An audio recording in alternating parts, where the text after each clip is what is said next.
Welcome to the you are miss servant episode number 4। Last episode में Yokoya के घर में उसकी छोटी बहन आ गई थी और उसने युकी के साथ काफी अच्छी बॉन्डिंग बना ली थी। और समर वेकेशन खत्म होने पर युकी रिको की वजह से उन्हीं के स्कूल में एडमिशन ले लेती है। टीचर सभी को युकी से मिलवाते हैं और बताते हैं कि वो योकोया की कजिन है और उसे योकोया के सामने वाली सीट पर बैठा देते हैं। युकी को खुशी है कि वो अब स्कूल में भी अपने मास्टर का ध्यान रख पाएगी। सभी स्टूडेंट को समझ नहीं आता कि योकोया के पास इतनी चिकनी और ब्यूटीफुल कजिन होने के बावजूद भी उसने आज तक बताया क्यों नहीं। स्कूल के बाद योकोया रिको को धमकाता है कि उसने युकी को उसी के स्कूल की क्लास में एडमिशन क्यों दिला दिया। तो रिको बताती है कि ये तो उसका सरप्राइज था और उसने ये भी बताया कि युकी की लर्निंग स्किल काफी बढ़िया है। उसने 3 दिन में ही सब सीख लिया और उसका होमवर्क तक पूरा कर दिया। खैर ये सब तो ठीक है, लेकिन योकोया को जानना है कि उसे ज्यादा एज होने के बावजूद भी एडमिशन मिला कैसे, वो भी उसी की क्लास में। और ये सब बात उससे छुपाई क्यों गई, जिस पर युकी कहती है कि उसने ये सब अंडरग्राउंड कनेक्शन की मदद से किया है और कजिन का आइडिया रिको का था। अब जब वो उसकी कजिन बन ही गई है तो उसने उसका सरनेम भी लगा लिया। और ये सब बताने से युकी को रिको ने मना किया था, जिससे गुस्सा होकर योकोया रिको की खबर लेने लगता है। तो युकी डर जाती है कि उसने गड़बड़ कर दी और भाई बहन में दंगा करवा दिया। इसलिए वो योकोया से इसके लिए माफी मांगने लगती है और वो खुशी खुशी घर चले जाते हैं। अगले दिन स्कूल में लंच ब्रेक होने पर कुछ स्टूडेंट हुड़दंग मचाते हुए एक दुकान की तरफ भाग जाते हैं। तो योकोया ने युकी को बताया कि ये लोग कात्सुदा ब्रेड खाने के लिए भाग गए हैं, जो कि पास ही में ही है। ये सुनकर युकी जिद पकड़ लेती है कि उसे भी कात्सुदा ब्रेड खाना है। योकोया उसे समझाता है कि वो दुकान उनकी क्लास से दूर है और वो टाइम पर नहीं पहुंच पाएंगे और दुकान बंद हो जाएगी। लेकिन युकी को फर्क नहीं पड़ता, क्योंकि उसे ब्रेड खाना है मतलब खाना है, अब चाहे कुछ भी हो जाए। युकी खिड़की से एक जंप लगा के स्कूल की छत पर चली जाती है। तो योकोया उसे रोकने की कोशिश करता है, मगर वो उसे इग्नोर मार के छत की रेलिंग से फुल स्पीड में भागती है। ये देखकर योकोया को याद आता है कि रिको ने भी एक बार ऐसी ही हरकत की थी, जब उसे अपनी फेवरेट आइसक्रीम खाने के लिए एक बहुत लंबी लाइन में लगना पड़ा था और तब जाकर उसे उस कुल्फी का स्वाद मिला था। योकोया को लगता है कि अब वो युकी को नहीं रोक पाएगा, अब चाहे उसके सामने कात्सुदा वाली ब्रिगेड ही क्यों ना हो। तभी हमें बताया जाता है कि कात्सुदा ब्रिगेड में वो स्टूडेंट होते हैं जो उसे खाने के लिए किसी भी हद तक जा सकते हैं और वो स्टोर पर पहले पहुंच जाए, इसके लिए वो रोज प्रैक्टिस करते हैं, अपनी स्पीड बढ़ाते हैं और जान जोखिम में डालने से भी नहीं घबराते।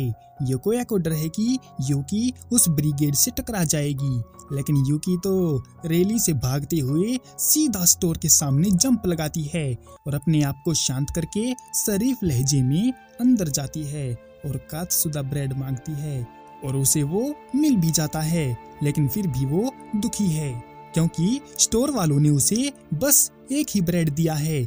वहाँ के प्रोटोकॉल के अनुसार एक स्टूडेंट पर एक ब्रेड, इसीलिए वो दुखी है कि योकोया के लिए ब्रेड नहीं मिला। तो युकी अपना ब्रेड योकोया को देने लगती है, तो योकोया मना कर देता है, क्योंकि ये ब्रेड उसका है और उसने काफी मेहनत से उसे हासिल किया है। योकोया उसकी इस हरकत के लिए उसे डांटने वाला था, मगर युकी के चेहरे पर आई खुशी ने उसकी बोलती बंद कर दी। युकी को अच्छा नहीं लगा कि वो अकेले अकेले कात्सुदा ब्रेड खाए, इसीलिए वो ब्रेड का एक हिस्सा तोड़कर योकोया से रिक्वेस्ट करती है कि वो उसे खा ले। योकोया कुछ बोल नहीं पाता और उसकी बात मान लेता है। तो युकी अपने हाथों से उसको ब्रेड खिला देती है और इस साले ठरकी को लड़की के हाथ से खाकर ब्रेड का स्वाद 2 गुना लगता है। रात के टाइम रिको मोची से प्यार करती है और वो आज रात युकी के साथ रुकने वाली है, क्योंकि उसे हमेशा से ही बड़ी बहन के प्यार की जरूरत थी। जो उसे यूकी में दिखाई देती है। और अब जब वो रुकने ही वाली है तो रिको पूरी रात उसके साथ बात करने वाली है। रिको योकोया को आइडिया देती है कि अगर योकोया उसके साथ अपनी जिंदगी खराब कर ले तो उसको भी हमेशा के लिए बड़ी बहन मिल जाएगी।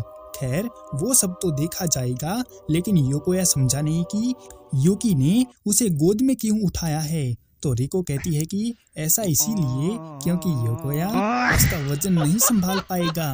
रिको ने आगे बताया कि वो एक लड़की होने की वजह से बता सकती है कि यूकी उसे पसंद करती है और अपने दिल की बात बताना चाहती है, लेकिन योकोया उसकी फीलिंग को समझ ही नहीं रहा है।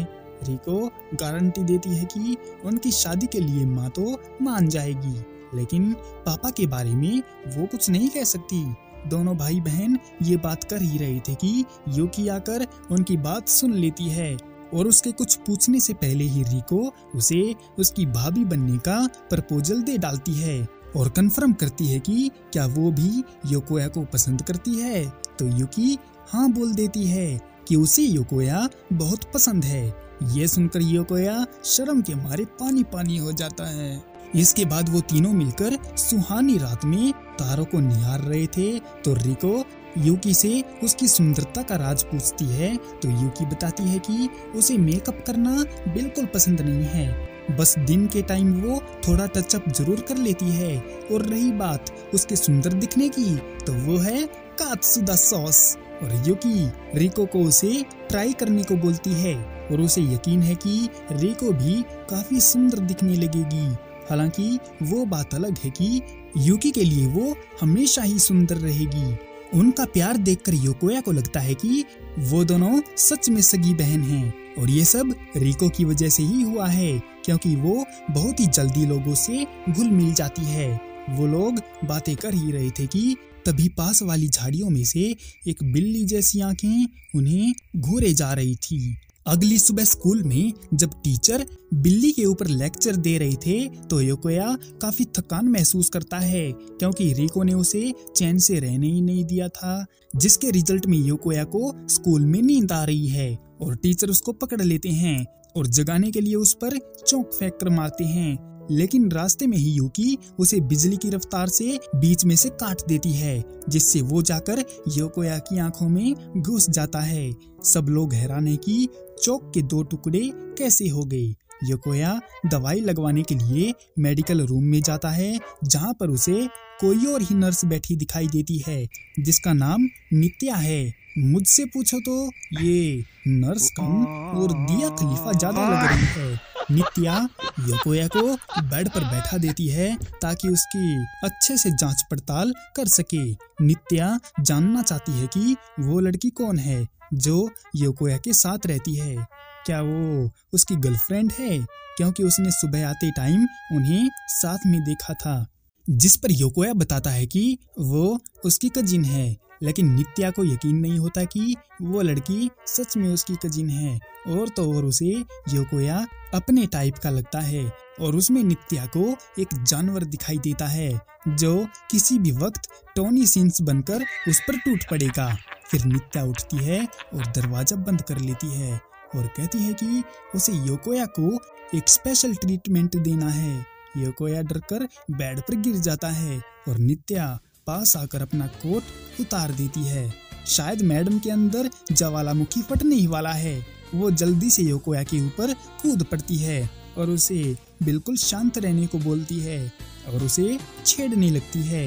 योकोया ने देखा कि नीली फिल्म और शरारती अमेरिका की स्टार्टिंग भी ऐसे ही होती है, लेकिन इससे पहले कि नित्या दिया खलीफा बनती, उससे पहले ही यूकी दरवाजा तोड़कर वहां पर आ जाती है, क्योंकि उसे योकोया की फिक्र हो रही थी। उन दोनों की आंखें मिलते ही वो दोनों एक दूसरे को पहचान लेती हैं। तो नित्या कहती है कि वो तो बस बच्चे के कान में ये बता रही थी कि शरारती अमेरिका देखना गलत बात होती है। उसकी नौटंकी देखकर यूकी योकोया को पास खींचती है। तो योकोया को लगने लगा कि यूकी उसे सच में पसंद करती है। यूकी धमकी देती है कि वो योकोया से दूर रहे, नहीं तो यूकी उसका भांडा फोड़ देगी। कि नित्या पार्ट टाइम दिया खलीफा का काम करती है। यूकी उसे लेकर बाहर निकल आती है और बताती है कि उसे शक है कि नित्या भी उसी की तरह एक असैसिन है और लोगों को टपकाती फिरती है। और अंदर नित्या के पास एक बिल्ली आती है और हमें पता चलता है कि पिछली रात को वो आंखें इसी बिल्ली की थी जो उन पर नजर रख रही थी। और नित्या इरादा बना लेती है कि जिस नकली परिवार में यूकी भोली भाली लड़की बनकर बैठी है वो उसे खत्म कर डालेगी। इसी के साथ the end of you are miss servant episode number 4। मिलते हैं किसी और वीडियो में, तब तक के लिए सयोनारा।